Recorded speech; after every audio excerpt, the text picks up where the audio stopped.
Hello दोस्तों, नमस्कार। Dehradun study fund में आप सभी का स्वागत है। तो प्राचीन भारतीय इतिहास के दोस्तों जो टॉप 100 क्वेश्चन है वो इस वीडियो में हम देखने वाले हैं। सबसे इंपॉर्टेंट जो सिलेक्टेड प्रश्न है जो हर एग्जाम में बार बार पूछे जाते हैं वो हम यहाँ पे डिस्कस करेंगे। और यह जो है दोस्तों ये हमारी 1000 जीके जो एमसीक्यूज की सीरीज है इसका पार्ट 3 है। तो क्वेश्चन नंबर 351 से लेकर 450 तक हम देखेंगे। ये सभी एग्जाम चाहे लेखपाल पटवारी फॉरेस्ट गार्ड का हो या फिर अन्य एग्जाम हो, हर एग्जाम में पूछे जाते हैं। तो सबसे इंपॉर्टेंट 100 प्रश्न इस वीडियो में देखने वाले हैं जो केवल प्राचीन भारतीय इतिहास के होंगे। तो अपनी तैयारी को देखिए दोस्तों, आजमाइए कितने प्रश्न आप यहाँ पे सही कर सकते हैं इन 100 प्रश्न में से।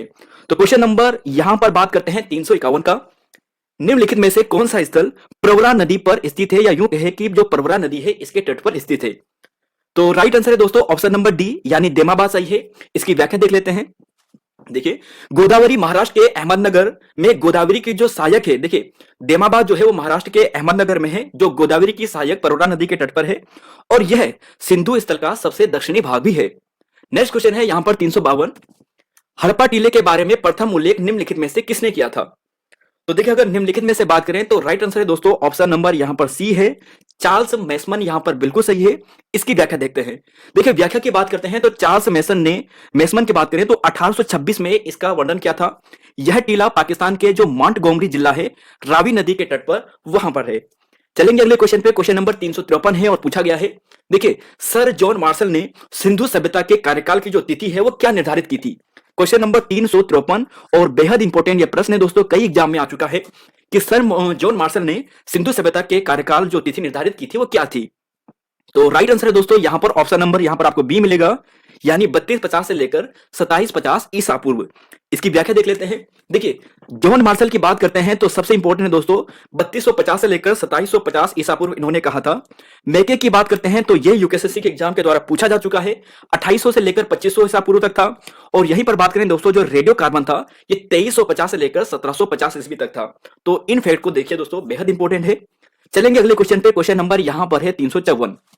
पूछा गया है कि निम्नलिखित में से जो गलत मिलान है वो छांटिए। तो क्वेश्चन नंबर 354 है और इसका आंसर देखना है कि गलत मिलान को चयन कीजिए।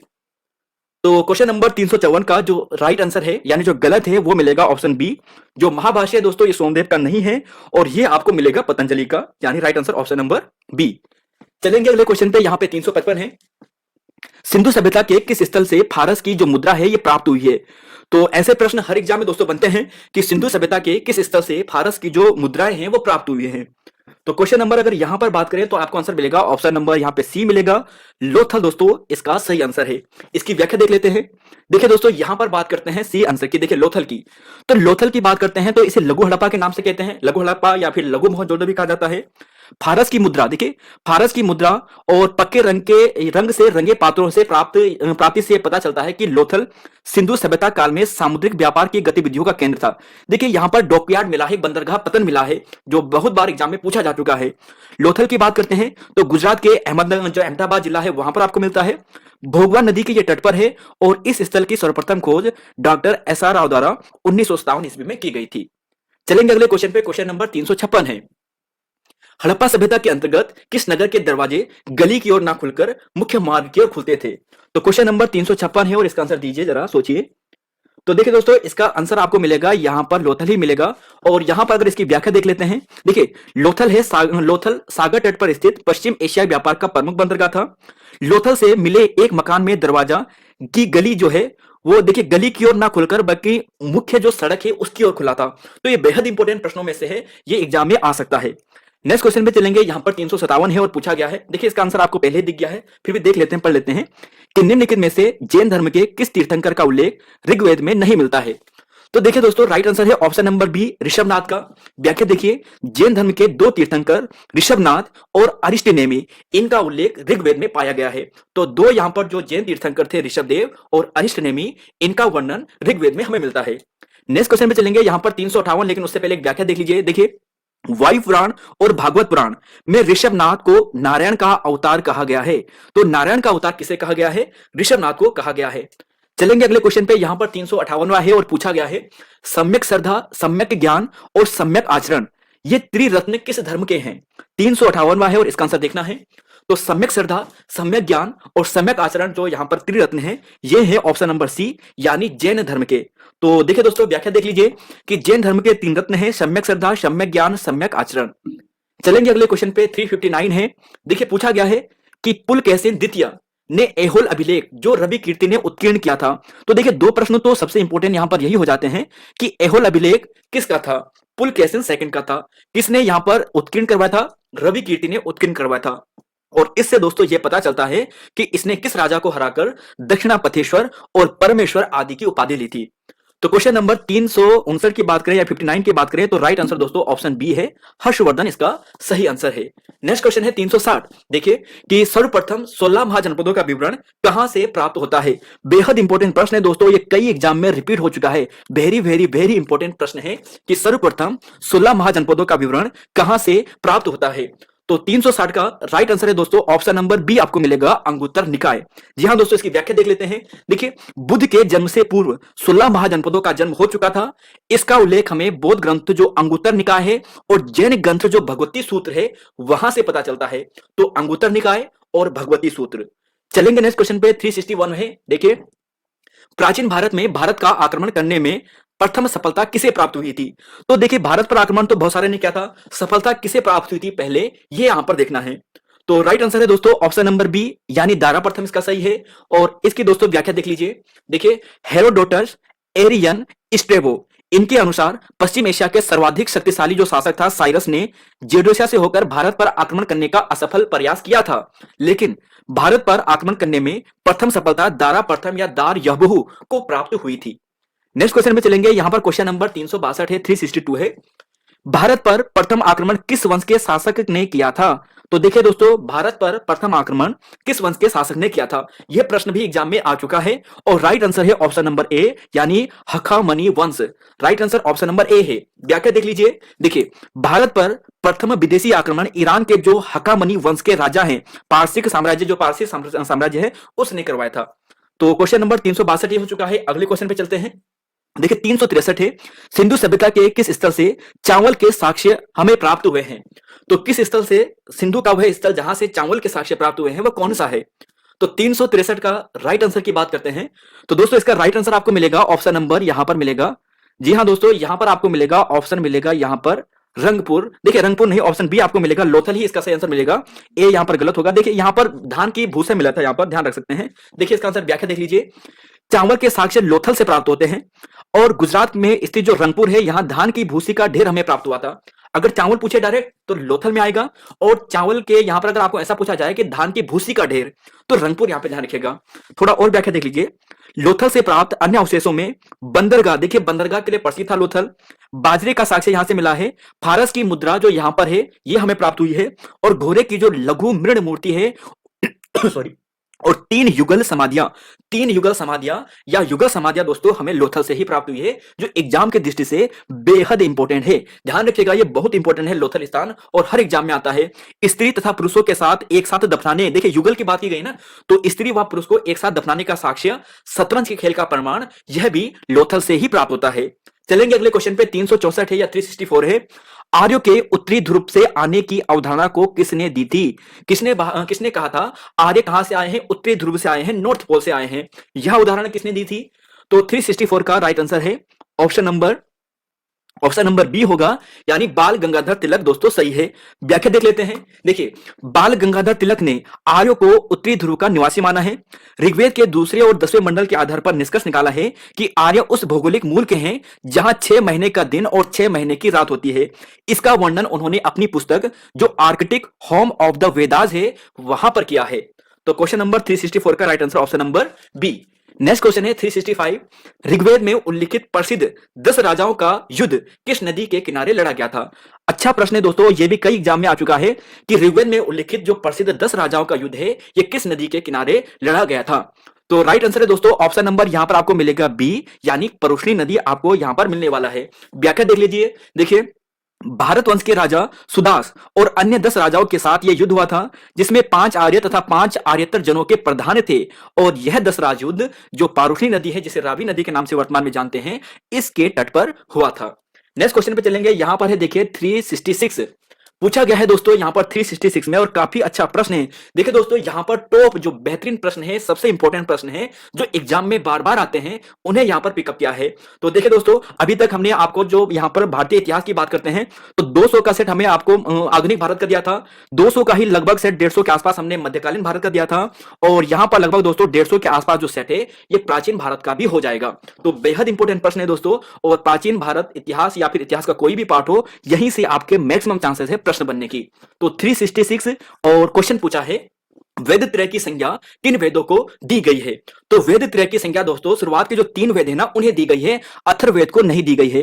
तो यहां पर राइट आंसर आपको मिलेगा ऋग्वेद, सामवेद, यजुर्वेद। तो ये 3 वेदों को दी गई हैं जो शुरुआत के हैं। व्याख्या देख लीजिए, ऋग्वेद, सामवेद, यजुर्वेद, इन 3 प्रकार के पदों में होने के कारण इन्हें वेद त्रय की संज्ञा दी गई है। अथर्ववेद को नहीं दी गई है क्योंकि इसमें जादू टोना वगैरह ज्यादा है। ठीक है, नेक्स्ट क्वेश्चन पे चलेंगे 367। देखिए दोस्तों ध्यान से पढ़िए इस प्रश्न को, और काफी अच्छा प्रश्न है, एक साथ काफी फैक्ट आपके क्लियर हो जाएंगे। देखिए पूछा गया है कि निम्नलिखित में से कौन सा कथन असत्य है। देखिए मोहनजोदड़ो का शाब्दिक अर्थ मृतकों का टीला था, क्या यह कथन सही है? तो बिल्कुल दोस्तों ये सही है।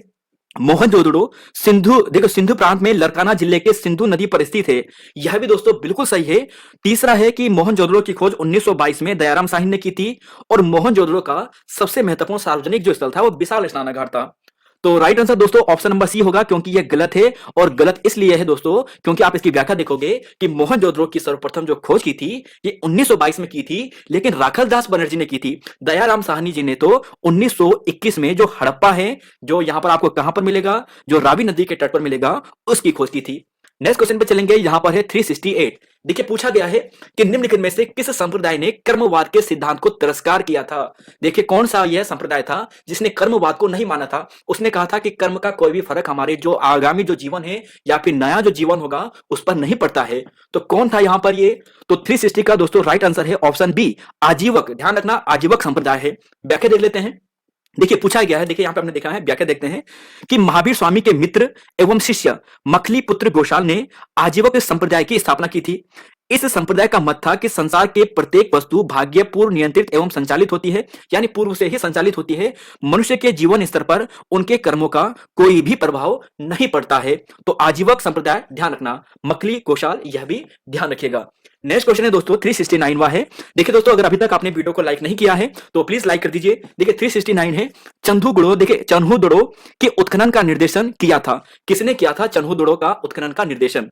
तो दोस्तों इसका जो सही आंसर है तो यह है दोस्तों, जी हाँ, ऑप्शन ए सही होगा, JH मेके यहां पर सही हो गया। व्याख्या देख लेते हैं। देखिए मोहनजोदड़ो से 80 मील दक्षिण में स्थित स्थल की खोज सर्वप्रथम 1931 में MG मजुमदार ने की थी, और 1935 में इस स्थल का उत्खनन का कार्य JH मैके ने किया था। चलेंगे अगले क्वेश्चन पे, 370 है, और यहां पर पूछा गया है कि सिकंदर ने बितस्ता के युद्ध में किस वर्ष राजा पोरस को यहां पर पराजित किया था।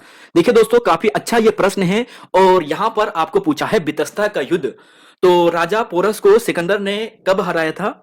तो राइट आंसर है दोस्तों ऑप्शन बी, यहां पर सही है 326, यहां पर दोस्तों ये सही है। देखिए व्याख्या देख लेते हैं इसकी।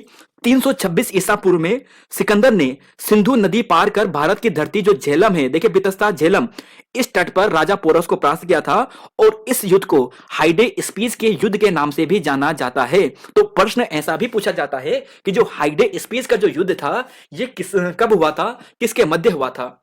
तो ध्यान रखिएगा दोस्तों, बेहतरीन ये प्रश्न है। देखिए सबसे इंपॉर्टेंट जो प्रश्न है वही यहां पर पिकअप किए हैं। 371वां प्रश्न आपको पूछा गया है अघन्य। देखिए दोस्तों यहां पर आपको अघन्य का बताना है कि अघन्य क्या था। तो अघन्य की बात करते हैं 371 का। तो जी हाँ दोस्तों ये गाय हुआ करती थी। गाय का मतलब यहां पर यह था कि अघन्य मतलब जिसका हम क्या नहीं कर सकते हैं, वध नहीं कर सकते हैं, जो मानने योग्य नहीं होती है। तो वैदिक काल में व्याख्या देख लीजिए, अघन्य ना मानने योग्य गाय को कहा जाता था। क्वेश्चन नंबर है 372 और पूछा गया है, देखिए निम्नलिखित में से सिंधु सभ्यता का कौन सा स्थल 3 भागों में विभाजित था? यह भी दोस्तों बहुत ही अच्छा प्रश्न है। सिंधु सभ्यता का कौन सा स्थल 3 भागों में विभाजित था या विभाजित है? तो राइट आंसर दोस्तों आपको मिलेगा ऑप्शन नंबर यहां पे सी मिलेगा। व्याख्या देख लीजिए। देखिए धोलावीरा सही है, गुजरात के कच्छ में आपको धोलावीरा मिलेगा। R विष्णु जी द्वारा इसकी खोज की गई थी, और इस नगर में 3 भागों में विभाजित है। बहुत ही इंपॉर्टेंट प्रश्न है दोस्तों कि यह नगर तीन भागों में विभाजित है और जल निकासी के लिए बेहद इंपॉर्टेंट है। देखिए जल निकासी के लिए कौन सा स्थल प्रसिद्ध था, तो वो धोलावीरा था, जैसे नाम से पता चल रहा है धोला यानी धुलने से यानी पानी से।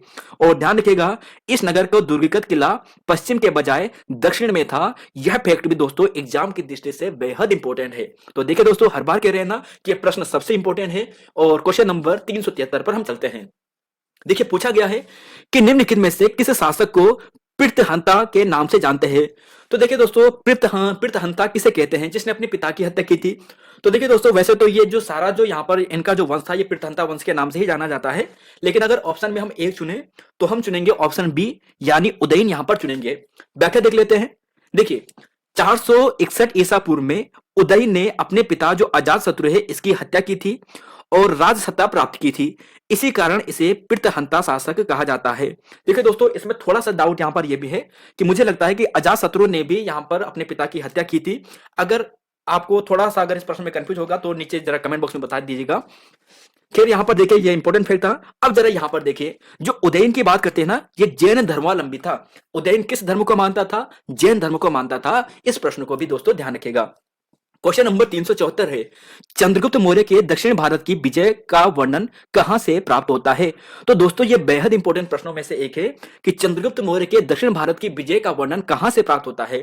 तो देखिए दोस्तों इसका जो सही आंसर आपको मिलेगा ऑप्शन ए मिलेगा, अहनानूर इसका बिल्कुल सही है। व्याख्या देख लीजिए चंद्रगुप्त मौर्य की दक्षिण भारत विजय के विषय में जानकारी तमिल ग्रंथ, देखिए अहनानूर क्या है, एक तमिल ग्रंथ है, यहां से इसकी जानकारी मिलती है। इसके अलावा एक और ग्रंथ है मुरनानूर और तथा अशोक के अभिलेखों से भी हमें यह प्राप्त होती है इसकी जानकारी।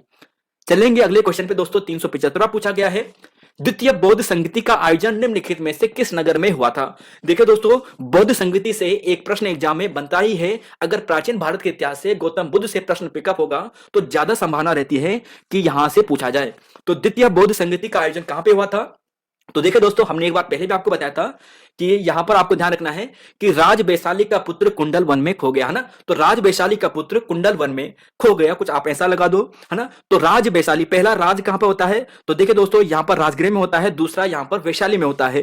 तो यहां पर ऑप्शन ए यहां पर ये सही होगा। देखिए दोस्तों इसकी व्याख्या देख लीजिए प्रथम बौद्ध संगति राजगृह में होती है। ट्रिक आपको ऐसे ध्यान रखनी है। देखिए राज वैशाली का पुत्र यानी पाटलिपुत्र कुंडल वन में खो गया। तो ये चारों कर्म आपको मिल जाएंगे, पहले दूसरा तीसरा चौथा। फिर देखिए अध्यक्ष की बात करते हैं तो पहले महाकश्यप था, दूसरे में सभाकामी था, तीसरे में मोगलीपुत्र तिष्ठ था और चौथे में लास्ट में वसुमित्र था। शासक की बात करते हैं तो पहली जो बौद्ध संगति हुई थी अजातशत्रु के काल में हुई थी, दूसरी कालाशोक के काल में, तीसरी अशोक के काल में और चौथी की बात करते हैं दोस्तों तो एक कनिष्क के काल में हुई थी।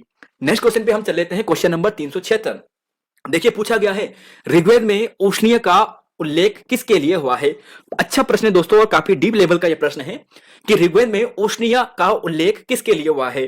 तो राइट आंसर है दोस्तों ऑप्शन ए यानी सिर पर धारण करने वाली जो पगड़ी है।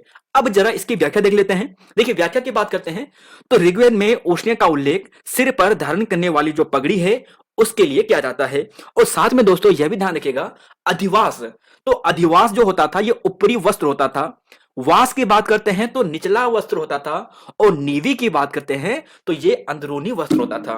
तो देखिए दोस्तों काफी अच्छे प्रश्न हैं। अधिवास ऊपरी वस्त्र, वास निचला वस्त्र, नीवी की बात करें तो एकदम अंदरूनी वस्त्र। और उष्णीय आपने देखा है कि सिर पर पद धारण करने वाली ये पगड़ी हुआ करती थी। देखिए दोस्तों 377 और 377 एक्चुअली एक क्वेश्चन एक्स्ट्रा था तो इसलिए हमने यहां पे रख दिया है, कोई बात नहीं। दोनों का आंसर देख लेते हैं। 377 का ब्रीहि शब्द निम्नलिखित में से किसके लिए प्रयोग किया जाता था। दोस्तों जो ब्रीहि शब्द है ये किसके लिए प्रयोग किया जाता था ये देखना है। तो राइट आंसर है दोस्तों ऑप्शन जो डी है ना, यहां पर जो धान है उसके लिए प्रयोग किया जाता था। देखिए जौ को यव कहा जाता था, जौ को यव कहा जाता था, गेहूं को गोधूम, गेहूं जो गोधूम है वो कहा जाता था जिसका संस्कृत रूप भी है। बाकी क्वेश्चन नंबर 377 है कि पुरंदर किस देवता को कहा जाता था। तो पुरंदर दोस्तों जो कहा जाता था ये था ऑप्शन नंबर यहां पर जो आपको इंद्रदेव देख रहे हैं ऑप्शन सी ये सही है। व्याख्या देख लीजिए। देखिए ऋग्वेद के सबसे महत्वपूर्ण जो देवता थे वो इंद्र देवता थे। इसे पुरंदर कहा जाता था, मतलब शत्रुओं के किलों को नष्ट करने वाला पुरंदर था, इसे कहा जाता था। और ऋग्वेद की इंद्र की स्तुति 250 बार आती है। और दूसरा प्रमुख जो देवता थे उनका नाम अग्नि देवता था। चलेंगे नेक्स्ट क्वेश्चन पे। देखिए 300 यहां पर 378 है और पूछा गया है शिशुनाग वंश का कौन सा शासक था जिसने अपनी दूसरी राजधानी वैशाली बनाई थी। तो दोस्तों इसका आंसर आपको देखना है कि शिशुनाग वंश का कौन सा ऐसा शासक था जिसने अपनी दूसरी राजधानी वैशाली बनाई थी। तो दोस्तों इसका आंसर बताइए क्वेश्चन नंबर 378 का। तो 378 का दोस्तों यहां पर जो आपको आंसर मिलेगा, तो देखिए दोस्तों इसका आंसर आपको मिलने वाला है शिशुनाग वंश का कौन सा शासक था जिसने अपनी दूसरी राजधानी वैशाली बनाई थी। तो जी हाँ दोस्तों, इसका सही आंसर आपको मिलेगा ऑप्शन नंबर ए शिशुनाग मिलेगा। और इसकी व्याख्या देख लीजिए। देखिए शिशुनाग ने अवंती में और वत्सराज पर राज्य अधिकार कर मगध साम्राज्य को मिला दिया था। तो शिशुनाग बेहद इंपॉर्टेंट है। इसने अवंती तथा वत्स राज्य पर अधिकार कर मगध साम्राज्य को मिला लिया था। शिशुनाग ने वज्रों के ऊपर कठोर नियंत्रण रखने के लिए, इसकी व्याख्या देख लो, पाटलिपुत्र के अतिरिक्त वैशाली को भी अपने राज्य की दूसरी राजधानी बनाई थी। चलेंगे अगले क्वेश्चन पे। यहां पर है 379 और पूछा गया है, देखिए सिंधु सभ्यता के किस पुरा स्थल से जुते हुए खेत का साक्ष्य मिलता है। देखिए दोस्तों ये प्रश्न इतना बार रिपीट हो चुका है कि हर एक स्टूडेंट के मुंह में ये प्रश्न होगा, जुबानी ये प्रश्न होगा, क्योंकि ये एग्जाम में बार बार आता है। तो देखिए इसका सही आंसर है ऑप्शन नंबर ए यानी कालीबंगा। दोस्तों यहां पर सही है। देमाबाद सबसे दक्षिणी स्थल है जो परवरा नदी के तट पर है, जो सबसे पहले हमने प्रश्न देखा था। और राइट आंसर है दोस्तों यहां पर ऑप्शन ए। व्याख्या देख लेते हैं। देखिए कालीबंगा राजस्थान के गंगानगर में स्थित है। इस पुरास्थल की खोज सर्वप्रथम अमलानंद घोष ने की थी। कालीबंगा से जुते हुए खेत का साक्ष्य मिले हैं तथा एक साथ दो फसल बोने का साक्ष्य भी यहां से मिला है। ये वाला पॉइंट दोस्तों बेहद इंपॉर्टेंट है कि एक साथ दो दो फसलों को बोने का साक्ष्य जो मिलता है वो कालीबंगा से मिला है। इस प्रश्न को दोस्तों स्टार लगा दीजिए, 4-5 जितने भी आप लगा सकते हैं, बेहद इंपॉर्टेंट है। नेक्स्ट क्वेश्चन है दोस्तों, यहां पर थोड़ा व्याख्या एक और देख लीजिए जरा, यहां पर कुछ और फैक्ट हैं। देखिए कालीबंगा की बात करते हैं तो सिंधु सभ्यता का एकमात्र नगर है जिसके दोनों टीले एक सुरक्षा दीवार से घिरे हैं। दोनों टीले ये हो गए हैं किसके, कालीबंगा के, और एक सुरक्षा दीवार से ये घिरे हैं। कौन सा एकमात्र है, कालीबंगा यहां पर ये है। और कालीबंगा में कोई भी घरेलू सार्वजनिक नली के साक्ष्य प्राप्त नहीं हुए हैं। यहां लकड़ी की नाली के साक्ष्य थोड़ा हमें मिले हैं। तो ध्यान रख लेना दोस्तों, यहां पर देखना कि कालीबंगा में कोई भी घरेलू व सार्वजनिक नाली का साक्ष्य नहीं मिले हैं। यहां से लकड़ी के नाली के साक्ष्य मिले हैं, वैसे नाली नहीं, केवल लकड़ी के। तो चलेंगे अगले क्वेश्चन पे। यहां पर है 380। देखिए सर्वप्रथम किसने निम्नलिखित में से किसने सर्वप्रथम सैंड्रोकोटस, देखिए प्रश्न ऐसा भी बनता है कि सैंड्रोकोटस किसे कहा जाता है। तो सैंड्रोकोटस कहा जाता है दोस्तों चंद्रगुप्त मौर्य को। अब प्रश्न यह है कि यह सबसे पहले किसने कहा था। तो देखिए दोस्तों यहां पर 380 वाला प्रश्न है। तो सैंड्रोकोटस की पहचान चंद्रगुप्त मौर्य से जो की थी वो की थी विलियम जोन्स ने। ऑप्शन डी यहां पे सही है। व्याख्या देख लीजिए कि सर्वप्रथम सर विलियम जोन्स ने 1793 में सैंड्रोकोटस की पहचान चंद्रगुप्त मौर्य से की थी। और फैक्ट यहां पर यह भी देख लीजिएगा, वैसे ये इतना इंपॉर्टेंट तो नहीं है लेकिन एक फैक्ट ध्यान रख लीजिएगा, क्योंकि जब एग्जाम बनर टफ प्रश्न बनाने की सोचता है ना, तो ऐसे प्रश्न की ओर जाता है कि जो कोई भी ना कर पाए। तो चंद्रगुप्त मौर्य का रथ पर सफेद रंग का झंडा होता था। बस एक बात पढ़ लीजिए और शायद ये कभी बेड़ा पार करवाए। क्वेश्चन नंबर 381 है कि निम्नलिखित में से किस शासक को सर्व छत्रांतक कहा जाता था। दोस्तों सर्व छत्रांतक किसे कहा जाता था ये आपको देखना है, अच्छा प्रश्न है ये। और 381 का जो राइट आंसर है दोस्तों ये है नंद वंश का संस्थापक यानी महापद्मानंद। देखिए दोस्तों यहां पर ऑप्शन सी है। व्याख्या देख लीजिए। पुराण के अनुसार, जो पुराण है उनके अनुसार महापद्मनंद को एक सूदे शासक था। इसको सर्व छत्रांतक कहा जाता था यानी क्षत्रियों का नाश करने वाला, और इसे भार्गव भी कहते थे, परशुराम का अवतार। तो परशुराम का अवतार और क्षत्रियों को नाश करने वाला सर्व छत्रांतक महापद्मानंद को कहा जाता था। नंद वंश का यह संस्थापक था। और बाकी दोस्तों उसने एक राट और एक छत्र की उपाधि भी धारण की थी। नेक्स्ट क्वेश्चन पे चलेंगे। 382 है और पूछा गया है कि निम्नलिखित में से किसने सुदर्शन झील पर एक बांध बनाया था। तो देखिए दोस्तों इसका राइट आंसर आपको मिलेगा। तो देखिए दोस्तों वैसे सिंपली मतलब यह है कि सुदर्शन झील का निर्माण की बात की गई है, तो ऑप्शन सी यहां पर सही होगा, पुष्यगुप्त वेश्य यहां पर सही होगा। देखिए जूनागढ़ के शिलालेख में हमें पता चलता है कि चंद्रगुप्त मौर्य के प्रांतीय गवर्नर पुष्यगुप्त वेश्य ने सिंचाई हेतु सुदर्शन झील पर एक बांध का निर्माण करवाया था। और बेहद इंपॉर्टेंट प्रश्न है। इसके बाद दोस्तों अशोक के काल में क्या होता है कि उसका जो यहां पर मंत्री होता है, अमात्य होता है तुषास्प, वह भी इसका जीर्णोद्धार करवाता है, नहर निकालने का काम करता है। और फिर बाद में दोस्तों गुप्त काल में भी और बाद में भी इसका प्रयोग होता है, इसमें निर्माण कार्य होता है। इसके प्रश्न भी आगे रखे हैं जो इंपॉर्टेंट है। देखिए 383 प्रश्न है दोस्तों। देखिए पूछा गया है कि किस बौद्ध भिक्षु ने अशोक को बौद्ध धर्म में दीक्षित किया था। बेहद इंपॉर्टेंट प्रश्न है दोस्तों ये भी, और कई एग्जाम में ये प्रश्न भी आ चुका है। कह रहे हैं ना दोस्तों, यह आज की जो प्रश्न है ये कई बार एग्जाम में आ चुके हैं। तो इसका सही आंसर है ऑप्शन नंबर सी, उपगुप्त यहाँ पे सही है। व्याख्या देख लेते हैं दोस्तों। जो दिव्य वरदान है, यहां से पता चलता है कि उपगुप्त नामक एक बौद्ध भिक्षु ने अशोक को बौद्ध धर्म से दीक्षित किया था। तो राइट आंसर है ऑप्शन नंबर सी यहां पर है। 384 देख लेते हैं दोस्तों। यहां पर क्या है कि सिंधु सभ्यता के पतन के कारणों को विद्वानों का सही सुमेलित नहीं है, यह आपको देखना है। तो देखिए दोस्तों, इसका राइट आंसर आपको देखना है, यहां पर है 384 और राइट आंसर आपको पता करना है। देखिए दोस्तों, मुझे एक चीज यहां पे मालूम है कि जो भूतात्विक जो परिवर्तन है ना, ये राइक से राइल्स, तो जो सी है इसका आएगा 4, सी का 4, सी का 4 यानी या तो ये होगा या तो ये वाला होगा। अब देख लेते हैं कुछ और फैक्ट का। तो इसका राइट आंसर दोस्तों यहां पर बात करें तो ये होगा ऑप्शन ए, यहां पर ये होगा 3 2 4 1, यहां पे सही हो, ऑप्शन ए सही होगा। इसकी व्याख्या देख लेते हैं, ए इसका सही है, तो आंसर ए इसका सही है। देखिए दोस्तों, यहां पर इसकी व्याख्या देख लेते हैं। देखिए जो यहां पर है ना, गार्डन चाइल्ड, व्हीलर, और यहां पर दोस्तों यहां पर देखिए जॉन मार्शल, मैके, एसआर राव, इन्होंने कहा था बाह्य आक्रमण। इन्होंने क्या कहा था? बाह्य आक्रमण। और ज्यादातर यही पूछा जाता है कि मैके का पूछा जाता है, एसआर राव का पूछा जाता है। एसआर राव, मैके का ज्यादा पूछा जाता है। देखिए व्हीलर, चाइल्ड, जॉन मार्शल, मैके, इन्होंने बोला था बाह्य आक्रमण। ऑरेल स्टाइन की बात करते हैं तो इसने जलवायु परिवर्तन कहा था, और एनन घोष ने भी जलवायु परिवर्तन कहा था। जॉन मार्शल, देखिए दोस्तों, जॉन मार्शल ने भी यहां पर प्रशासनिक शिथिलता भी बोला था, यहां पर देख लीजिए। और यहां पर देखिए जो इंपॉर्टेंट है वह है राइक्स वाला, लाइक्स ने बोला था यहां पे भूतात्विक परिवर्तन। बाकी दोस्तों यहां पर जो शुरुआत वाला ए है ना, इसे जरूर याद कीजिएगा, यही ज्यादातर पूछा जाता है। क्वेश्चन नंबर 385 देख लीजिए दोस्तों। देखिए पूछा गया है दोस्तों यहां पर कि बिंदुसार के दरबार में राजदूत बनकर कौन आया था। तो दोस्तों इसका आंसर आपको देखना है कि बिंदुसार के दरबार में राजदूत बनकर कौन आया था। तो 385 का जो सही आंसर है, तो इसका सही आंसर है दोस्तों ऑप्शन नंबर यहां पर बी आपको मिलेगा, डाइमेकस आपको मिलेगा। व्याख्या देख लेते हैं दोस्तों। देखिए स्ट्रेबो के अनुसार, कौन कह रहा है? स्ट्रेबो कह रहा है कि सीरिया जो शासक एंटीयोकस था, इसने डाइमेकस नामक अपना एक राजदूत बिंदुसार के दरबार में। अगले क्वेश्चन पे चलते हैं। देखिए क्वेश्चन नंबर 386 है और पूछा गया है, देखिए पूछा गया है कि मौर्य प्रशासन के अधिकारी है और उनका जो कर्तव्य है वो आपको देखना है। देखिए दोस्तों, इसी प्रकार का प्रश्न यूके एसएससी के एग्जाम में ग्राम विकास अधिकारी में बन चुका है और आने वाले एग्जाम में भी बन सकता है। तो क्वेश्चन नंबर 386 है और सही आंसर की बात करें तो आप यहां पे देख रहे होंगे। तो देखिए याद कैसे करना है? देखिए याद ऐसे कीजिए, कर्मांतिक है। कर्मांतिक कर्म कहां पर होता है? कर्म वहां पर होगा जहां पे फैक्ट्री होगी, जहां पे कारखाना होगा, जहां पर खान होगी। तो 3 का यानी सी का राइट आंसर आएगा ऑप्शन डी, यानी खानों का प्रमुख। व्यावहारिक, देखिए व्यवहार होता है, न्यायाधीशों का व्यवहार अच्छा होना चाहिए, तो ऑप्शन सी यहां पर होगा। सन्निधाता, देखिए सन्निधाता होता है यहां पर कोषाधिकारी। कैसे याद करना है? देखिए कोषाधिकारी का मतलब जिसमें कोष का जिसमें अधिकार हो, और कोष का अधिकार यानी जब जिसमें धन का अधिकार हो तो वो क्या हो जाएगा? सनकी हो जाएगा। तो सन्निधाता यहां पर सही हो जाएगा। या धाता से आप धन भी कर सकते हो, याद कर सकते हो। और समाहर्ता की बात कर रहे हैं तो महासंग्राहक। तो राइट आंसर दोस्तों यहां पर बात करें तो यहां पर अगर आप डी का देखोगे, डी का आएगा 3, डी का 3, तो यानी ऑप्शन नंबर ए दोस्तों यहां पर सही होने वाला है।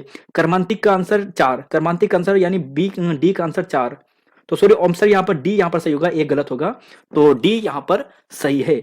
व्याख्या देख लेते हैं यहां पर। देखिए दोस्तों, समाहर्ता की बात करते हैं तो राजस्व का प्रमुख होता था, सन्निधाता राजकोषीय कोषाध्यक्ष। कर्मांतिक की बात करते हैं तो उद्योगों कारखानों का ये अध्यक्ष हुआ करता था, और व्यावहारिक की बात करते हैं तो नगर के प्रमुख न्यायाधीश हुआ करता था। 387 है और पूछा गया है ऋग्वेद का कौन सा मंडल जिसमें विश्वामित्र कुल के सूक्तों का संग्रह किया गया है। तो ऑप्शन यहां पर डी होगा, तीसरा मंडल होगा। व्याख्या देख लीजिए। देखिए गायत्री मंत्र का उल्लेख भी यहां पर है, विश्वामित्र का यहां पर सूक्तों का वर्णन है, और गायत्री जो मंत्र है वो सावित्री देवी को समर्पित है। यह भी एग्जाम में पूछा जा चुका प्रश्न है और कई बार रिपीट होता है। क्वेश्चन नंबर 388 पूछा गया है कि किस ग्रंथ की जानकारी से हमें पता चलता है कि अशोक ने अपने 99 भाइयों की हत्या कर सिंहासन प्राप्त किया था। तो राइट आंसर है दोस्तों, इसका राइट आंसर आपको मिलेगा ऑप्शन बी, सिंहली अनुसूर्ति में। व्याख्या देख लेते हैं। जैन अनुसूर्ति से पता चलता है कि अशोक ने बिंदुसार की इच्छा के विरुद्ध मगध पर अधिकार शासन किया था, और सिंहली अनुसूर्ति से हमें पता चलता है कि अशोक ने अपने 99 भाइयों की हत्या की थी।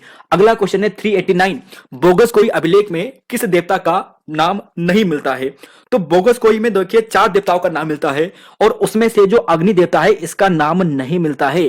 देखिए दोस्तों व्याख्या देख लीजिए कि वैदिक कालीन जो बोगस कोई अभिलेख में वहां पे इंद्र, मित्र, वरुण और नाश्यता का वर्णन मिलता है, अग्नि देवता का वर्णन नहीं है। चलेंगे अगले क्वेश्चन पे। 390 है और पूछा गया है मोहनजोदड़ो की प्रसिद्ध मुहर पर किस देवता मुहर पर देवता किन पशुओं से घिरे थे? तो जो देवता होते थे उसके दाहिने या चारों ओर कौन से देवता होते थे? तो राइट आंसर दोस्तों यहां पर ऑप्शन बी गेंडा, हाथी, भैंसा और चीता। व्याख्या देख लीजिए कि मोहनजोदड़ो से प्राप्त एक मुहर पर एक साधु का चित्र मिला है जो पद्मासन मुद्रा में विराजमान है। पशुपति शिव की संज्ञा यहां पर दी गई है, इसके दाईं ओर यहां पर ये सभी चित्र है। चलेंगे अगले क्वेश्चन पे। सुदामा गुफा। तो सुदामा गुफा की बात करें तो ध्यान रखिएगा ये आजीवक संप्रदाय जो आजीवक संतों हैं उससे संबंधित है और ये अशोक ने अपने राज्याभिषेक के 12 वर्ष में आजीवक संप्रदाय को दिए थे। चलेंगे अगले क्वेश्चन पे। यहां पर देखिए यहां पर है अगला क्वेश्चन है 394। अशोक ने अपने राज्याभिषेक के कितने वर्षों बाद धम्म महामात्र की नियुक्ति की थी? अच्छा प्रश्न है। तो क्वेश्चन नंबर 394 और राइट आंसर है 13 वर्ष बाद। व्याख्या देख लेते हैं। अशोक ने राज्याभिषेक में 13 वर्ष बाद धम्म महामात्र की नियुक्ति की थी और जिनका प्रमुख कार्य धम्म का प्रचार प्रसार व कल्याण करवाना था। 395वां क्वेश्चन है कि मंडल में ऋग्वेद का कौन सा मंडल जहां पे कण्व ऋषि के मंत्रों का संग्रह होता है? तो तीसरे मंडल में वसुमित्र का जहां पे गायत्री मंत्र है। और यहां पर दोस्तों बात करें तो ये आएगा ऑप्शन बी 8वें मंडल में। पढ़ लीजिए इसे। देखिए ऋग्वेद में कुल 10 मंडल है जिसमें से पहला व 10वां सबसे नया है, 9वां मंडल सबसे प्राचीन है। ऋग्वेद के 8वें मंडल में कण्व ऋषि के मंत्रों का संग्रह मिलता है। चलेंगे 396 में। मेगास्थनीज ने जाति प्रथा के कितने वर्गों में उल्लेख किया था? तो दोस्तों ये प्रश्न काफी बार रिपीट हो चुका है और सही आंसर आपको मिलेगा ऑप्शन बी यानी 7 यहां पर सही है। और व्याख्या पढ़ लेते हैं जरा।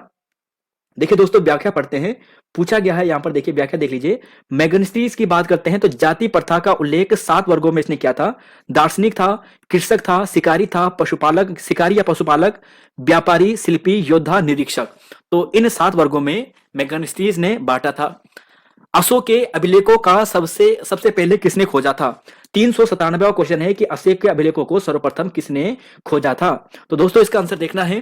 तो दोस्तों यहां पर इसका जो आंसर है ये ऑप्शन नंबर सी है, टिपेंथलर। यहां पर ध्यान रखिएगा ये इसका सही आंसर है। देखिए 1750 में सबसे पहले दिल्ली में अशोक के स्तंभ को टिपेंथलर ने खोजा था और 1837 में जेम्स प्रिसेम ने उसे आसानी से मतलब पढ़ा था उन्हें। तो देखिए दोस्तों दोनों फैक्ट इंपोर्टेंट है, एग्जाम में कोई भी पूछा जा सकता है। Question number 398। अशोक के शासनकाल में कुल कितने प्रांत थे? तो दोस्तों अशोक के शासनकाल में कुल कितने प्रांत थे? तो राइट आंसर है दोस्तों ऑप्शन डी यानी 5 थे। व्याख्या पढ़ लेते हैं जरा ध्यान से सुनिए। देखिए 5 थे। कौन कौन से थे? पहला था उत्तरा पथ, दक्षिणा पंथ, अवंती प्रस्थ, अवंती राष्ट्र। चौथा कलिंग था। 5वां प्राची था। उत्तरा पथ की राजधानी तक्षशिला हुआ करती थी, दक्षिणा पंथ की सुवर्णगिरी हुआ करती थी, अवंती उज्जैन की राजधानी थी, अवंती की राजधानी उज्जैनी थी, कलिंग की राजधानी तोशली थी और प्राची की राजधानी पाटलिपुत्र थी, जिसे कुसुमपुर के नाम से भी जानते थे। चलेंगे अगले क्वेश्चन पे। वर्तमान में इसका नाम पटना है। निम्नलिखित में से किस ग्रंथ में जल प्लावन की कथा का वर्णन मिलता है? तो दोस्तों 399 का राइट आंसर देखना है। तो दोस्तों जल प्लावन की बात करते हैं तो इसका जो वर्णन मिलता है ये मिलता है शतपथ ब्राह्मण में।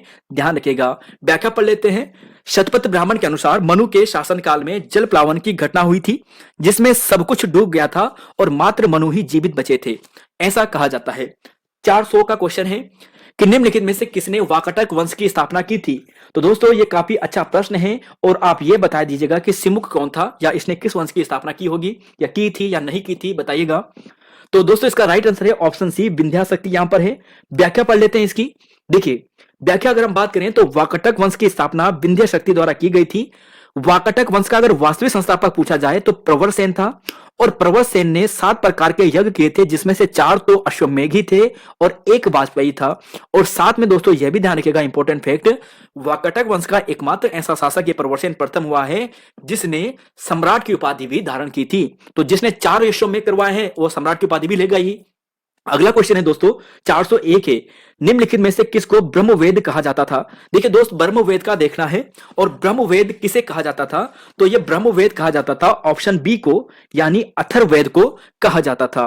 और बात करें अथर्ववेद की, तो क्योंकि इसमें यहां पर देखिए रोहित इसका ब्रह्म होता था, इसलिए इसे ब्रह्मवेद कहा जाता है।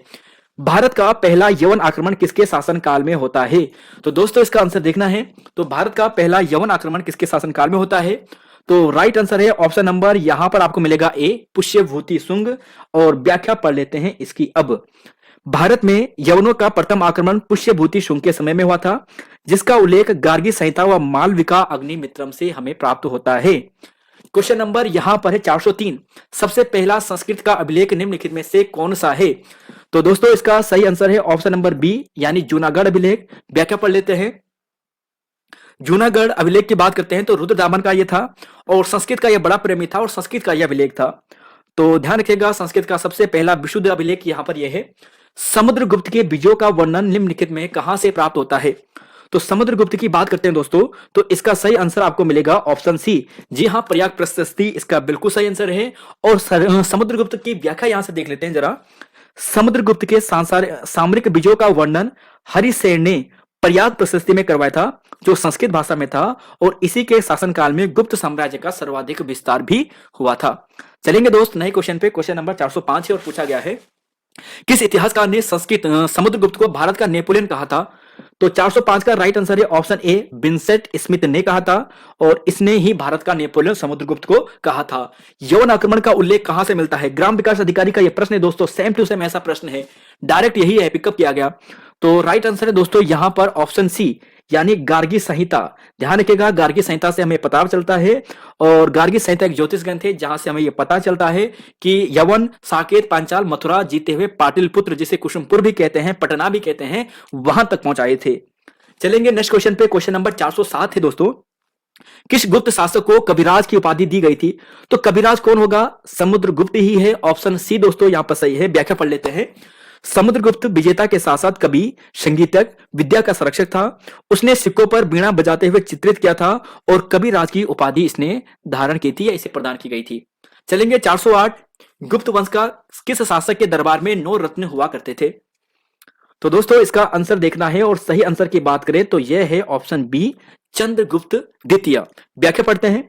देखिए, चंद्रगुप्त द्वितीय के दरबार में 9 विद्वान हुआ करते थे, एक मंडली हुआ करती थी जिसे नवरत्न कहा जाता था, और कालिदास, धनवंतरी, छपणक, अमर सिंह। कालिदास, धनवंतरी, छपणक, अमर सिंह। देखिए, शंकु, बेताल भट्ट, जैसे बेताल 25 है ना, इसके अलावा घट करपर, वरामिहिर और वरुरुचि, ये सभी क्या थे? इसके दरबार में थे। क्वेश्चन नंबर 409, गुप्त वंश के किस शासक का एक अन्य नाम देवगुप्त था? तो दोस्तों इसका आंसर देखना है, और काफी अच्छा भी ये प्रश्न है। देवगुप्त जो नाम था, यह था दोस्तों ऑप्शन जो आप यहाँ पे डी देख रहे हैं, चंद्रगुप्त द्वितीय, यह सही है। चंद्रगुप्त द्वितीय की बात करें तो इसे देवगुप्त कहा जाता था, देवराज इसे कहा जाता था, देवश्री इसका उपनाम था, और विक्रमांक, विक्रमादित्य, परम भागवत इसकी उपाधि थी। चलेंगे अगले क्वेश्चन पे। 410 है और पूछा गया है, हुणों का पहला आक्रमण किस गुप्त शासक के समय में हुआ था? तो दोस्तों हुणों का पहला आक्रमण किस गुप्त शासक के समय में हुआ था? तो राइट आंसर है दोस्तों ऑप्शन नंबर यहां पर आपको मिलेगा डी, यानी स्कंदगुप्त के काल में। कुमारगुप्त प्रथम की मृत्यु के बाद स्कंदगुप्त, व्याख्या पढ़ते हैं, स्कंदगुप्त गद्दी पर बैठा है, इसके शासन काल की बागडोर हाथ में लेते ही हुणों का पहला आक्रमण यहां पर हो लेता है। चलेंगे नेक्स्ट क्वेश्चन पे। 411 है, सुदर्शन झील का पुनरुद्धार किस गुप्त शासक के शासन काल में हुआ था? तो देखिए, सुदर्शन झील का पुनरुद्धार होता ही रहा, बार बार होता रहा, और इसका जो पुनरुद्धार हुआ था दोस्तों, ये हुआ था ऑप्शन जो डी है, यानी स्कंदगुप्त के काल में। देखिए, व्याख्या पढ़ते हैं। स्कंदगुप्त ने सुदर्शन झील के पुनरुद्धार के कार्य सौराष्ट्र के गवर्नर पर्णदत्त के पुत्र चक्रपालित को सौंपा था। तो चक्रपालित ने किया था, जो पर्णदत्त का पुत्र था और स्कंदगुप्त का गवर्नर था। तो ध्यान रखिएगा दोस्तों, अगले क्वेश्चन में चलेंगे। और उसने झील के किनारे विष्णु मंदिर का निर्माण कराया था, इस फैक्ट को ध्यान रखना है। चलेंगे अगले क्वेश्चन पे। 412 है और पूछा गया है कि चंद्रगुप्त द्वितीय के समय उसकी द्वितीय राजधानी हुआ करती थी। तो देखिए, पहली राजधानी तो दोस्तों कहां थी? तो पहली राजधानी तो दोस्तों यहां पर थी पाटलिपुत्र, और दूसरी राजधानी इसकी उज्जैन थी। तो ऑप्शन यहां पर सी सही होगा। चलेंगे नेक्स्ट क्वेश्चन पे। पूछा है कि किस गुप्त काल के शासक द्वारा चीनी सम्राट के दरबार में राजदूत भेजा गया था? तो देखिए दोस्तों, चंद्रगुप्त द्वितीय के काल में तो वहनसांग आया था ना, तो वह तो हो गया, लेकिन यहां पर यह पूछा है कि चीनी सम्राट के दरबार में अपना राजदूत भेजा था। तो यह भेजा था दोस्तों समुद्रगुप्त ने, ऑप्शन यहां पर ए, सॉरी स्कंदगुप्त ने भेजा था, ऑप्शन बी स्कंदगुप्त ने यहां पर भेजा था। देखिए, स्कंदगुप्त ने चीनी सम्राट सांग के दरबार में राजदूत भेजे थे। उसके सुदूर चीन के साथ मैत्री संबंध का यहां से हमें इसकी जानकारी मिलती है। तो स्कंदगुप्त यहां पर नाम है। चलेंगे नेक्स्ट क्वेश्चन पे कि गुप्त वंश का अंतिम शासक निम्नलिखित में से कौन था। तो गुप्त वंश का अंतिम शासक कौन था? तो आंसर है दोस्तों ऑप्शन बी यहां पर चंद्र कुमार गुप्त तृतीय। और व्याख्या देख लेते हैं। गुप्त वंश का अंतिम शासक कुमार गुप्त तृतीय था। और गुप्त साम्राज्य के पतन के बाद गुप्त प्रांतों में सर्वप्रथम जूनागढ़ सौराष्ट्र प्रांत ही स्वतंत्र हुआ था। तो सबसे पहले स्वतंत्र कौन हुआ था? जूनागढ़। नेक्स्ट क्वेश्चन पे चलेंगे, यहां पर है 415 विक्रमशिला महाविहार की स्थापना का श्रेय दिया जाता है। तो 415 है और राइट आंसर की बात करें तो देखिए इसका आंसर है ऑप्शन डी यानी धर्मपाल यहां पे सही है। और व्याख्या पढ़ लेते हैं।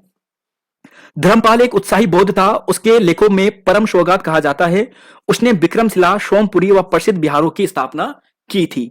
चलेंगे दोस्तों नेक्स्ट क्वेश्चन पे, यहां पे है 416 एलोरा की गुफाओं निम्नलिखित में से किस राज्य में स्थित है? तो एलोरा की गुफा ये तो दोस्तों है ऑप्शन नंबर डी में आपको मिलेगा, महाराष्ट्र में आपको मिलेगा। और ध्यान रखिएगा 7वीं 9वीं सदी में एलोरा की गुफाओं का निर्माण कराया गया था। महाराष्ट्र में औरंगाबाद जिले में आपको यह मिलेगा। और राष्ट्रकूट वंशों में इसका निर्माण किया गया था। और यहां पर जो प्रसिद्ध कैलाश मंदिर है, जो एक गुहा मंदिर है, इसका निर्माण कृष्ण प्रथम ने करवाया था। ऐसा प्रश्न दोस्तों कई एग्जाम में रिपीट हो चुका है। नेक्स्ट क्वेश्चन पे चलेंगे। 416 के बाद 817 है कि निम्नलिखित में से किसने कारकोट राजवंश की स्थापना की थी? तो देखिए दोस्तों, कारकोट राजवंश का जो सबसे शक्तिशाली राजा था उसका नाम था मुक्तापीड, ललितादित्य मुक्तापीड। उत्तराखंड में भी इसका वर्णन मिलता है, इसने आक्रमण किया था। और देखिए इसका जो संस्थापक था यह था दुर्लभ वर्धन, ऑप्शन बी। व्याख्या पढ़ लेते हैं। 7वीं शताब्दी में दुर्लभ वर्धन नामक व्यक्ति ने कश्मीर में कारकोट राजवंश की स्थापना की थी। नेक्स्ट क्वेश्चन है कि किसे गुर्जर प्रतिहार वंश का संस्थापक माना जाता है? तो किसे माना जाता है? तो दोस्तों इसे जो माना जाता है यह है option number Harishchandra, option A यहां पर सही है। व्याख्या पढ़ लेते हैं। गुर्जर प्रतिहार वंश का संस्थापक हरिश्चंद्र था, किंतु इस वंश का वास्तविक संस्थापक नागभट्ट प्रथम माना जाता है। पुलकेशिन द्वितीय के एहोल लेख में गुर्जर जाति का उल्लेख सर्वप्रथम हुआ था। तो एहोल अभिलेख पुलकेशिन द्वितीय का है। चंदेल वंश का संस्थापक कौन था? तो देखिए चंदेल वंश का संस्थापक की बात करते हैं तो यह था ऑप्शन नंबर डी यानी मूल राज प्रथम।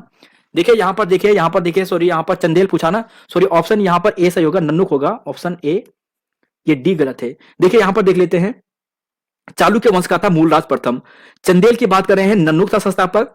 चौहान वंश का वासुदेव था। गहलवाल की बात करते हैं, चंद्रदेव था। और मूल राज जो प्रथम था ये गुजरात के चालुक्य वंश का संस्थापक था।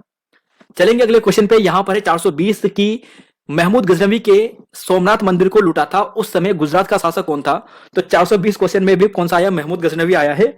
और उस समय दोस्तों राजा था भीम प्रथम, ऑप्शन बी यहां पर सही होगा। तो व्याख्या पढ़ लेते हैं। भीम प्रथम गुजरात के चालुक्य वंश का सबसे शक्तिशाली शासक था। इसके शासन काल में 1025 ईस्वी में महमूद गजनवी ने गुजरात पर आक्रमण किया था। सोमनाथ मंदिर को इसने लूटा था और इसका पुनर्निर्माण कुमारपाल ने करवाया था। फिर यहाँ पे है अगला क्वेश्चन 421 से कि प्रशासन की सबसे बड़ी इकाई कौन सी हुआ करती थी? बेहद इंपॉर्टेंट प्रश्न है दोस्तों, ये बेहद इंपॉर्टेंट प्रश्न। प्रशासन की सबसे बड़ी इकाई, देखिए गुप्त काल की बात हो रही है मुख्यतः, तो सबसे बड़ी इकाई दोस्तों देश हुआ करती थी, ऑप्शन सी। जरा यहां पर व्याख्या देखिए। सम्राट द्वारा जो क्षेत्र स्वयं शासित होता था उसकी सबसे बड़ी प्रादेशिक इकाई देश थी। देश का प्रशासक गोप्ता कहलाता था। दूसरी प्रादेशिक इकाई भुक्ति थी। प्रांतों को भुक्ति कहा जाता था। और उपरिक्त एक प्रांतीय प्रशासक था। सीमांत प्रदेशों का शासक गोप्ता कहलाते थे। तो इस फैक्ट को ध्यान रखिएगा, सबसे बड़ी कौन थी? देश थी, उसके बाद भुक्ति आता था। चलेंगे नेक्स्ट क्वेश्चन पे। यहां पर 422 की राष्ट्रकूट वंश की स्थापना निम्नलिखित में से किसने की थी? तो दोस्तों राष्ट्रकूट वंश की स्थापना 422वां क्वेश्चन है, इसकी स्थापना की थी ऑप्शन बी यानी दंती दुर्ग ने की थी, ऑप्शन बी। व्याख्या पढ़ लेते हैं। राष्ट्रकूट साम्राज्य का संस्थापक दंती दुर्ग था या दंती वर्मन था। और मान्यखेत या मालखेत दोस्तों इसकी राजधानी हुआ करती थी। अगला क्वेश्चन है 423, किस शासक ने एलोरा की प्रसिद्ध कैलाश मंदिर का निर्माण करवाया था? तो अभी देखा था कृष्ण प्रथम ने इसका निर्माण करवाया था। व्याख्या देख लो। गुहा मंदिर में क्या था? 756 ईस्वी में शासक के काल में क्या था? दंती दुर्ग इस वंश का संस्थापक था। चलेंगे अगले क्वेश्चन पे। कविराज मार्ग नामक ग्रंथ की रचना की थी। किस शासक ने कविराज मार्ग नामक जो ग्रंथ है इसकी रचना की थी? तो दोस्तों इसका सही आंसर है ऑप्शन नंबर यहाँ पे बी, अमोघ वर्ष है। देखिए राष्ट्रकूट शासक अमोघ वर्ष विद्या और कला का उदार संरक्षक था। उसने कविराज मार्ग नामक कन्नड़ भाषा का एक काव्य ग्रंथ की रचना की थी। चलेंगे अगले क्वेश्चन पे 425 से कि दक्षिण भारत में चोलों का वास्तविक संस्थापक कौन था। तो दक्षिण भारत में चोलों का वास्तविक संस्थापक कौन था। तो देखिए दोस्तों, इसका सही आंसर आपको मिलेगा, दक्षिण भारत में चोलों का वास्तविक संस्थापक कहें तो विजयालय था। और विजयालय की बात करते हैं तो यहां पर देखिए तंजावुर में अधिकार नरकेशी उपाधि धारण की थी। तो तंजौर इसकी राजधानी हुआ करती थी। यहाँ पर जो वंश है, चोल वंश है, विजयलाल द्वारा इसकी स्थापना की गई थी। संगम काल में उरैयूर निम्न में से किस एक की राजधानी थी। अच्छा क्वेश्चन है दोस्तों, यह भी बेहतरीन प्रश्न है। संगम काल में उरैयूर निम्न में से किस एक की राजधानी हुआ करती थी। तो देखिए दोस्तों, ये वाला एक ऐसा पार्ट है ना जिसे स्टूडेंट्स नहीं पढ़ के जाते हैं और अक्सर आजकल आपका ट्रेंड बन चुका है, जो यहाँ पर दक्षिण भारत का इतिहास है वहां से प्रश्न बनते हैं। तो इन प्रश्नों को जरूर देख के चलिएगा। संगम काल में उरैयूर निम्न में से किस एक की राजधानी हुआ करती थी। तो दोस्तों, इसका राइट आंसर आपको मिलेगा ऑप्शन डी, चोल राजाओं की। अब सभी को याद यहां पे कीजिए। देखिए, चोल की राजधानी थी उरैयूर, चेर की राजधानी थी वांजी या करुवर, और पांडे की राजधानी कोरकाई और मदुरै बनी थी बाद में। चिन्ह इनका बाघ हुआ करता था चोल का, वांजी का धनुष, और पांडे की बात करें तो मछली। चेर का धनुष था। देखिए, चोल बाघ, चेर धनुष, पांडे मछली, और देखिए एक और थे जैसे सातवाहन वंश की बात करते हैं तो उनका भी मछली था। चलेंगे अगले क्वेश्चन पे 427। द्रविड़ शैली का मंदिर पल्लव शासक नरसिंह वर्मन द्वितीय द्वारा बनाया गया था। तो देखिए, द्रविड़ शैली का मंदिर, तो देखिए यह भी बेहद इंपॉर्टेंट पर्सन है और यह भी एक कैलाश मंदिर है जो कांची का है। तो कांची का कैलाश मंदिर पल्लव शासक नरसिंह वर्मन ने बनवाया था और नरसिंह वर्मन द्वितीय ने बनाया था, ध्यान रखिएगा। और बेहद इंपॉर्टेंट प्रश्न है, महाबलीपुरम में आपको मिलेगा। Question number 428। किस शासक ने गंगकोंड चोल की उपाधि धारण की थी। इसका आंसर क्या मिलेगा। तो दोस्तों, इसका राइट आंसर आपको मिलेगा ऑप्शन बी, यानी राजेंद्र प्रथम ने की थी। बंगाल में पाल शासक महिपाल को इसने हराया था और बाद में इसने यहां पर यह उपाधि धारण की थी गंगकोट की। चलेंगे यहाँ पे चोल पांडे की उपाधि भी ऐसे कहा जाता था। देखिए, चोल पांडे की उपाधि भी इसने धारण की थी, गंगकोट चोल पांडे। क्वेश्चन नंबर 429 से देखिए, बृहदेश्वर मंदिर तंजावुर में है। देखिए, इनका स्थापना तिथि कर्म आपको बताना है। तो देखिए दोस्तों, इसका सही आंसर आपको मिलेगा ऑप्शन यहाँ पे डी है, 2 3 1 4, यानी द्रौपदी का रथ सबसे पहले है, फिर तीसरा है कैलाश मंदिर, फिर है बृहदेश्वर, और फिर है यहां पर मीनाक्षी मदुरै वाला मंदिर। तो ये इनका कर्म है। यहां पर इनकी व्याख्या दोस्तों आप पढ़ लीजिएगा वीडियो को थोड़ा पॉज करके। देखिए, द्रौपदी का रथ मंदिर नरसिंह वर्मन प्रथम ने बनवाया था। एलोरा का कैलाश मंदिर कृष्ण प्रथम ने बनवाया था। तंजावुर का बृहदेश्वर मंदिर राजराज प्रथम ने बनवाया था। और यहीं पर बात करें मीनाक्षी मंदिर, तो पांडे शासकों ने मदुरै में बनाया था। 430 से मोहनजोदड़ो की सबसे बड़ी इमारत कौन सी है। तो मोहनजोदड़ो की सबसे बड़ी इमारत है दोस्तों ऑप्शन डी, अन्नागार है। और सबसे बड़ी इमारत यह है, यहां पर इसकी व्याख्या है। चलेंगे अगले क्वेश्चन पे, भारत सिंधु सभ्यता के सबसे अधिक स्थल किस राज्य में है। तो सर्वाधिक स्थल आपको मिलेंगे गुजरात में। यहां पर सही है, 350 से भी अधिक यहां पर स्थल है और इस सभ्यता का अधिकांश स्थल गुजरात में ही आपको मिलने वाले हैं। तो देखिए, सिंधु सभ्यता के 300 स्थलों में से लगभग 100-200 के आसपास केवल गुजरात में है। सिंधु सभ्यता का सबसे पूर्वी स्थल कौन सा है। तो सबसे पूर्वी स्थल, तो देखिए दोस्तों, सबसे पूर्वी स्थल की बात करें तो यहां पर आलमगीर आपको मिलेगा, सबसे उत्तरी आपको मांडा मिलेगा। और यहां पर बात करें दोस्तों, इन सभी की व्याख्या देख लीजिए। आलमगीर सबसे पूर्वी है, पश्चिम में सुतगैनडोर है जो बलूचिस्तान में है, मांडा जम्मू कश्मीर में सबसे उत्तरी है, और देमाबाद अहमदनगर महाराष्ट्र में सबसे दक्षिणी है।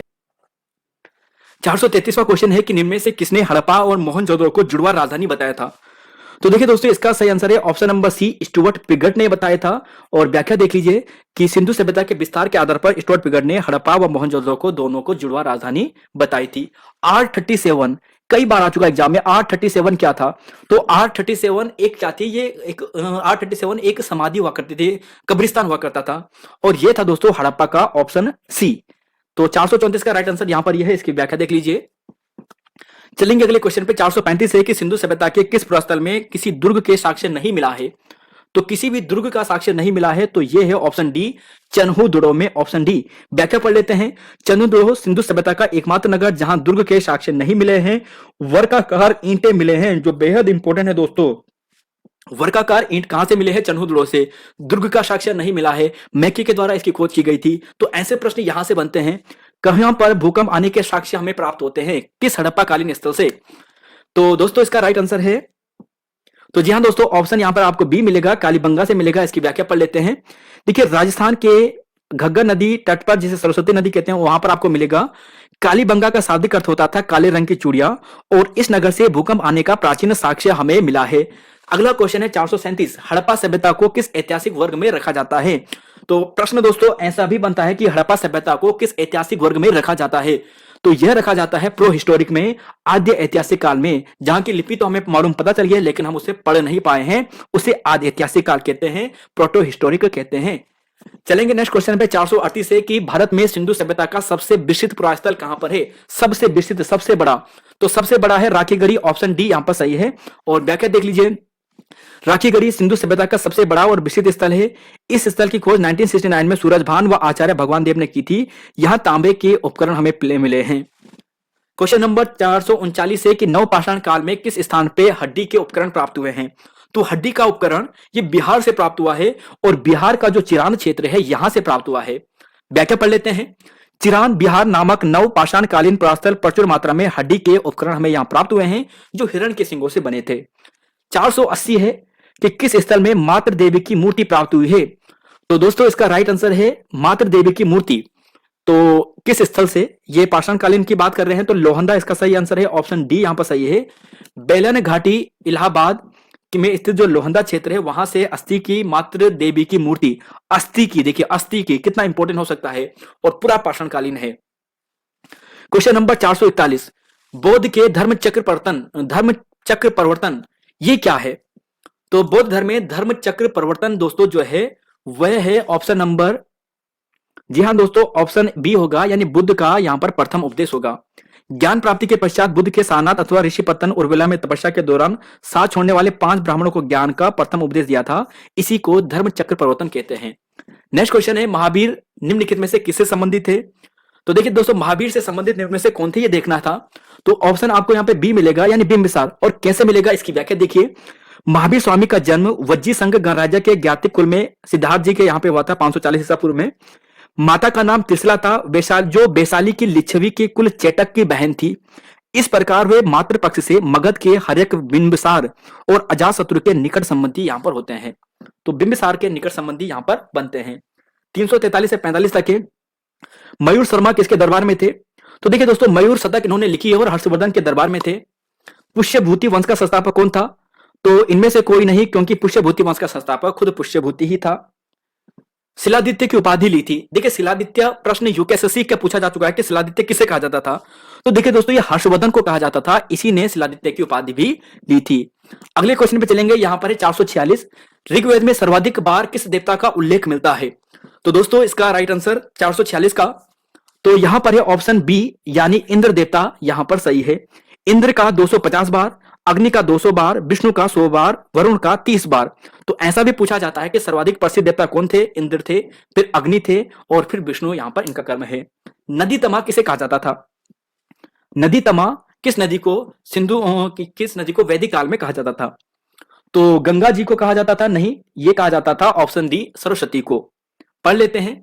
ऋग्वैदिक काल में सिंधु के बाद दूसरी सबसे महत्वपूर्ण नदी सरस्वती थी।